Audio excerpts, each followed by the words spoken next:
Well, hey everybody, here we are, stop number 2. We're in Phoenix, Arizona, and it is Q&A with Caps. Now, as you know, the winging thing went so great last year, we continued on, and somebody came up with a great idea for barbecue. Fans want to know, where do you go before a race? Where do the teams go? Where do they go eat?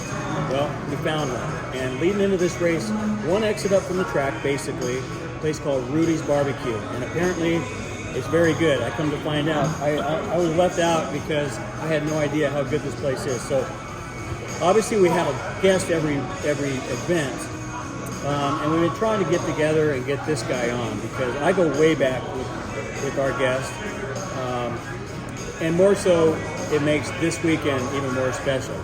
They say it's the last race here at the Arizona Nationals. We don't know that. Wild Horse Pass, we hope, will continue on for at least another year. But our guest this week, Alan Reinhart. You know him as NHRA Alan Reinhart. You know him as NHRA TV. That Alan Reinhart. He's been an announcer for a long time. Division 7, where I grew up, I always heard Alan's voice everywhere we went. That's the guy that was always announcing the alcohol dragsters. And then fast forward, I got to be friends with him, and here we are. Now I'm getting to throw questions at him. I'm the A in Q&A, so he should invite me every week. No more loans because he's a B. What am I? It's not Q and B, it's Q and A, so it should be Q and okay. B. All right, I have a beef for you right off the bat. Okay. Speaking of beef. Okay, we're going to beef. dig into the food in a second. It's funny you mention that. Okay. I have a thing with you, and it is talking about crew chiefs and people getting a car from A to B.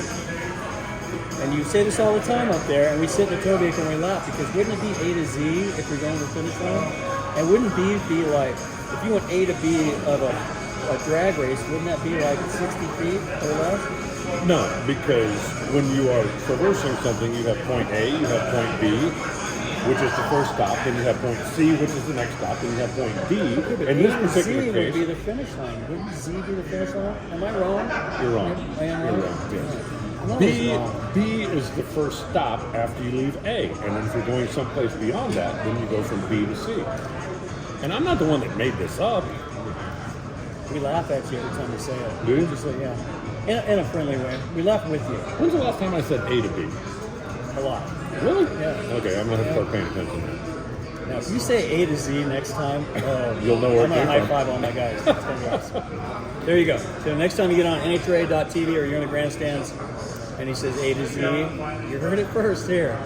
So, Alan, we are Rudy's. Okay, here's the deal. We're going to dig in a little food. I'm going to throw some questions at you. Okay.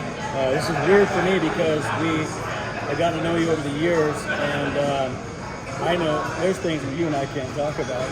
But, No, we can talk about everything. well, not in this. Everything. No, and maybe we'll write a book later. Who knows? But everybody's dead. Are you a barbecue guy? Yes, absolutely. You are? Okay. Like at home, I know you live in Tucson. Yep. Like, okay, what is your, let's say you're going to go to dinner and you got somebody busy in town. What's your place you always go to? Is it sushi? Is it barbecue? Is it Italian food? In Tucson, it's Mexican. We're 60 miles from the Mexican border.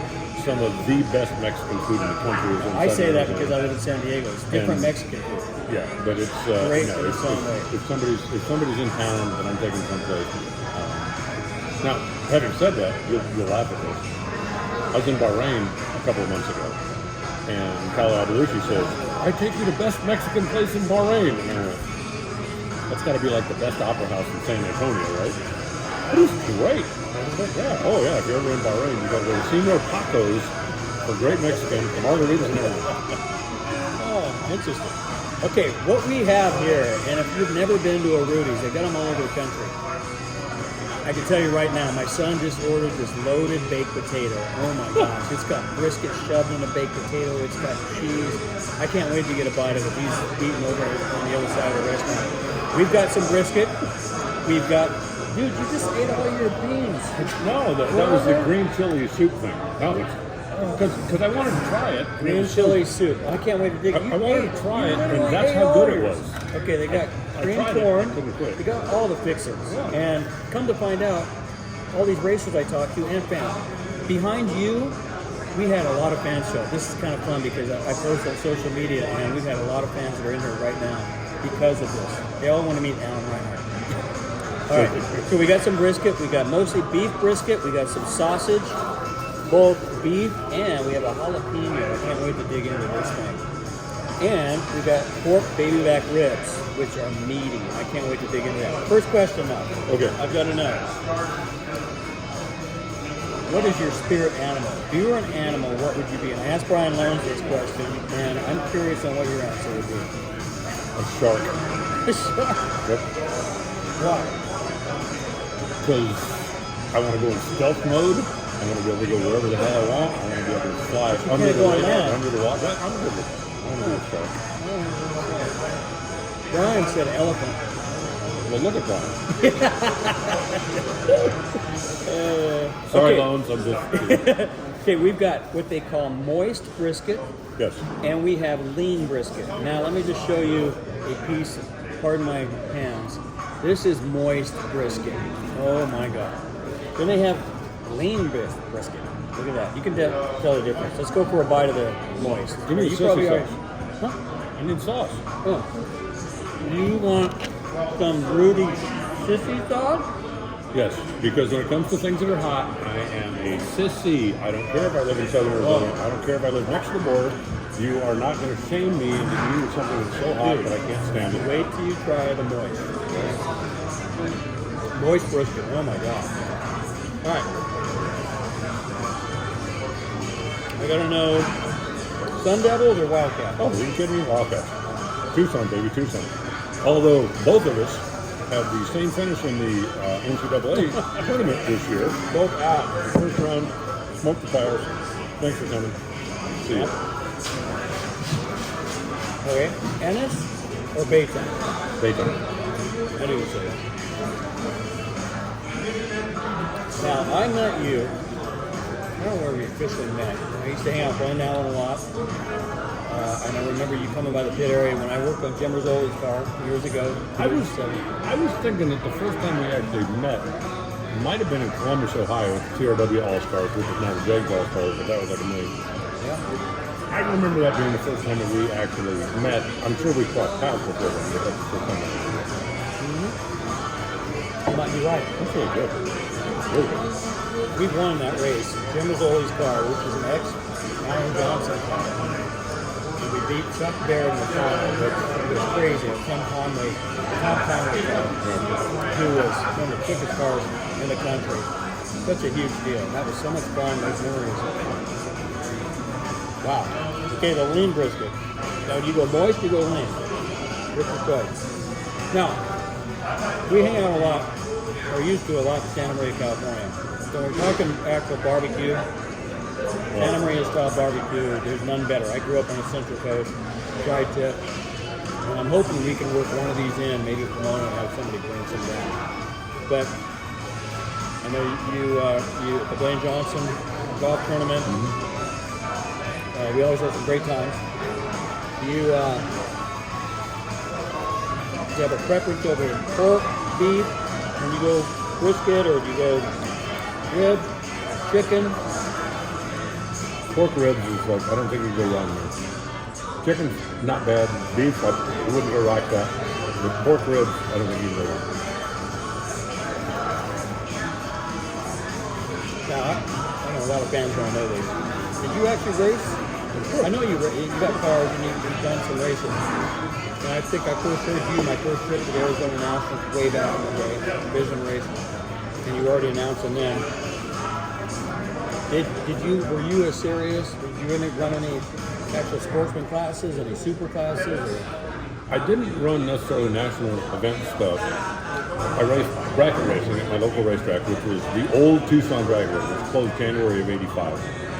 And I'm certainly not saying I was Pete Beyonder or Dan Fletcher, but I was pretty good in my little time.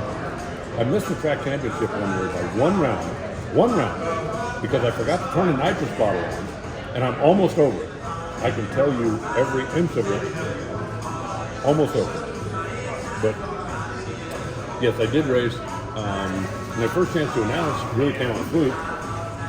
And it's kind of a long story, but the Reader's Digest version is, I was at the track, I wasn't racing, I went up, I was talking to the guy who did the announcing in Tucson, and he wasn't announcing what his thing, right? But we didn't have scoreboards, we weren't going to do primitive. But I knew everybody. And so I'm telling him about, I know this guy, I know this guy, I know this guy. He's an announcement. I'm not going to announce. I'm going to be Don Garlic someday. And at the end of the deal, he said, if you ever want to quit racing and come up, I will pay you to announce. So, not a chance. But that kind of set the hook. And then less than a year later, I was at Firebird with some friends who were racing one time. Their announcer didn't show up. And somebody came down and said, man, they need somebody to announce because they've got nobody. And I went up and I introduced myself to Joe Thaden. And I announced that night, and he said, if you are willing to make the commitment, I'll pay you. And that's when I started announcing. That was that. In the city, at that racetrack, right, one extra way. We've done boat drags, obviously a lot of the Sand drags, TV programs. track drags. Sand drags, where they have that? Yeah, here. Yeah. They've done everything here over the years.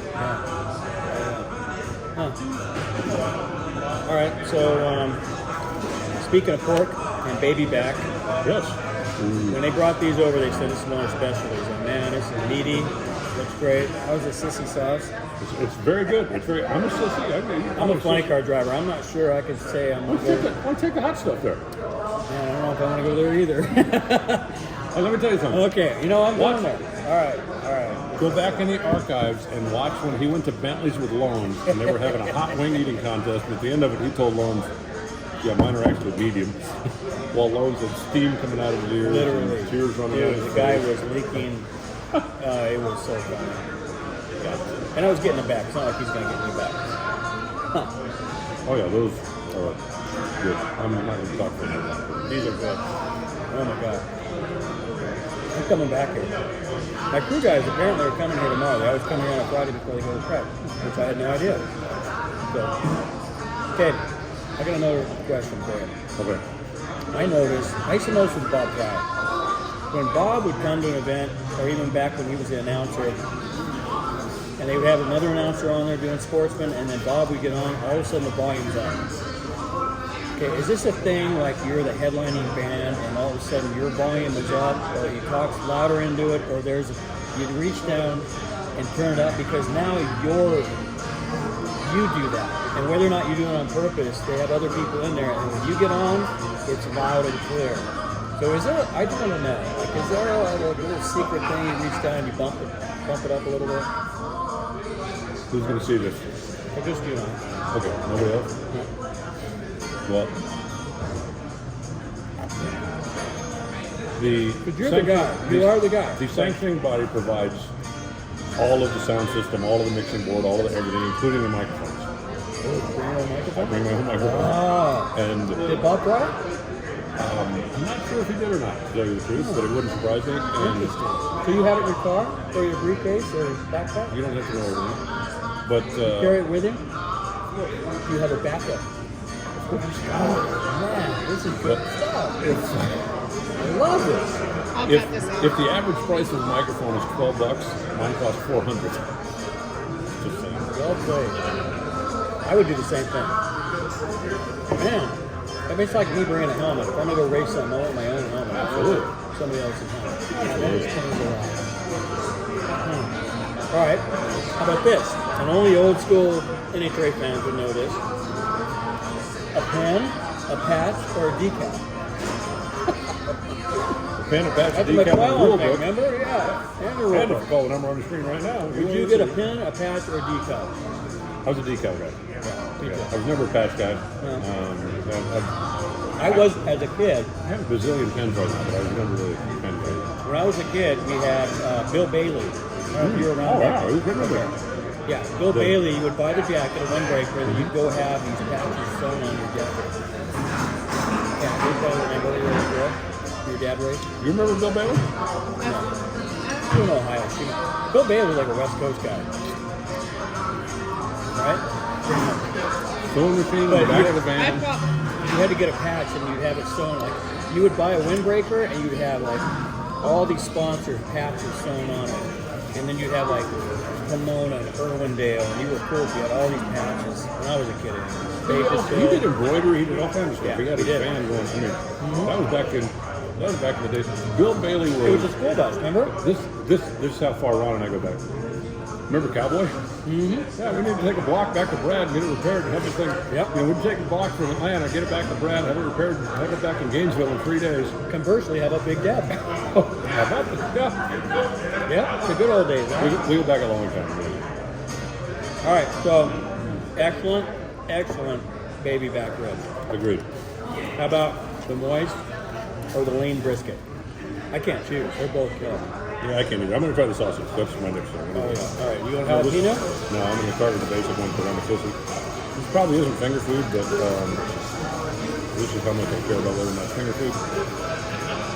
So you got a shop, and people watch you. You know, I follow you on social media. You build cars, or do you just do retro stuff, or what do you do? Well, my shop started out. Ooh, this is good. A friend of mine and I went in partners. We're going to open a machine shop, and we are going to have government contracts. We're going to make parts for NASA. We're going to drive Ferraris. We're going to. This is our plan. 19 years later, I have a really bitchin' clubhouse. No Ferrari. No Ferraris, but I have a really bitchin' clubhouse. And you got a beer cooler. Chiller, Killer. not cooler, chiller. Big difference? Yeah. Oh yeah. 10 degrees. And I have slot machine. I also have machine shop machines, but everything in my car, everything in my shop right now belongs to me. So it's not exactly a profit center, but it does give me something to do in between races because I really suck at doing that. What is this again? It's a green chili something. It's really good. Really good. Really good. That's by the way, also really good. Sorry. Whew, that was hot. Oh, come By on. the way, I ate it. You can't be a bigger sissy than me, can you? okay, I got the hotter one. Stop. Did you tell them to give me a hotter one? No. Oh my god. I got a jalapeno or something. Oh my god. Don't All give right. up. Don't give up. Don't give up. Okay. Starting line or top end? Stop it. Why? Because I want stuff coming at me, not going away from me. Alright. I spent Top end is sacred ground. It's worse now because TV, you know, a lot of. But that's always been a spot. I mean, I've had confrontation with other drivers. A lot of stuff's going on down there, but it's a sacred area because you've just done something incredible in a car. And there's nothing better than to get out and talk about somebody. So the interviews at the top end are epic, going back way before I ever started driving. I love some of the old school footage of these drivers getting out to the side by side, you know, throwdown. Yeah. Like when Bob Fry retired in 2012, he worked for 10 years. And I went from the top end to the tower after spending all those years at the top end. And love being at the top end. Love being at the top end. Being in a position where you have to give up an incredible job in order to take over an amazing job is a beautiful thing. For a guy who's, I'm a tractor mechanic, for those of you know. I'm a heavy equipment mechanic. That's my vocation. A lot of fans may remember, may not remember, and this kind of started because we were friends, but he did pop-in interviews, and I tackled you one race. We won a race. I was in the Copenhagen car, and whatever happened, I did a single leg on you at the end of it. We both went down in the grass, and stuff flew, and the fans loved it, and so I was always egged on to do it again. I didn't want to hurt us. There were a couple times you and I went down, but I was like, hey, if I get a chance to win and the fans want to see me tackle Alan Reinhart, so be it. I'm a little bigger than him, but he's a freaking wrestler. He's got the moves, man. Let me tell you. Yeah. All right, man. This has been fun. Great food. We're hoping, you and I talked, we're hoping we see another, we're hoping we get the announcement there'll be another race. There's rumors, you never know. By the time you see this, maybe they'll announce it. So thanks for joining us. Been wanting to get you on here. And I couldn't think of a better person to have leading into this race, especially being the last race. Well, thank you. I appreciate that. And one real quick thing before we shut this off and go. Did you know his first ever professional start was in Phoenix? It was Top Fuel. 1993, I believe. Was it 5? Yeah, 95. 1995. Yeah. And the first person he ever faced on Sunday race day as a professional was Joe Amato. Guess how that went? Joe Amato went home. He went on the road. That's about it. Good memories. Well, there you go. Q&A with Caps, stop number 2, Arizona Nationals. Alan Reinhart, thank you. Thank you. Great food. Rudy's, thank you for setting us up. We are hooked, and I can tell you I'm going to look for one of these everywhere we go. So we'll see you guys. Next race will be, where are we going next? Pomona. And we got a special guest there as well. We're going to have Cousin Donnie. Dr. Donnie is going to be a guest. So, yeah, we're going to have to get the Jaeger bombs out for that. It's going to be scary. That'll be a Wednesday or Thursday too. Anyway, thank you for watching. Enjoy, and we'll see you next week. See you at the races.